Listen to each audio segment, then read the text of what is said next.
आज जालन्यामध्ये सुजाण समितीचे गट कार्यक्रम होता।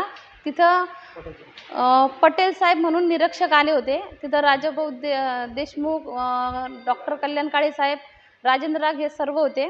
मी माझ्यावर झालेल्या अन्यायाचा तिथं जाब मागण्यासाठी गेले असता राजाभाऊ देशमुख याने मला अक्षरशः बूट फेकून मारण्याचा प्रयत्न केला आणि त्यांनी आणलेले गुंड ते सुद्धा माझ्या अंगावर धावून आले आणि एक केंद्रात बसलेले आमचे खासदार आज त्यांच्या समोर एका दलित महिलावर जर अशा घाणेरड्या वृत्तीचे आमचे जे जिल्हाध्यक्ष जे जातीवादी आहेत त्यांनी माझ्यावर बूट फेकून मारण्याचा प्रयत्न केला त्यांच्या समोर।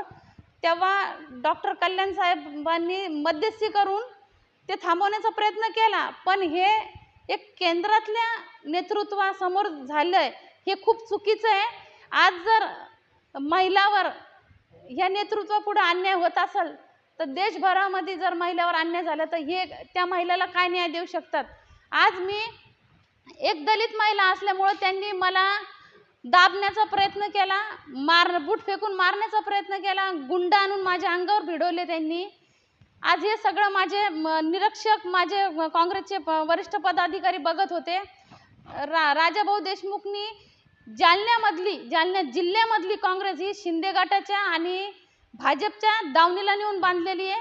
त्यांनी तिथं काँग्रेस संपवण्याची सुपारी घेतली, काँग्रेस पूर्ण त्यांनी तळातून नष्ट केलेली। माझ्या निरीक्षकांकडं आणि मी उद्या राहुलजी गांधींना भेटायला जाणार आहे। मी तिथं माझी एकच मागणी राहणार आहे की राजाभाऊ देशमुखची जिल्हाध्यक्ष पदावरून हकालपट्टी झाली पाहिजे।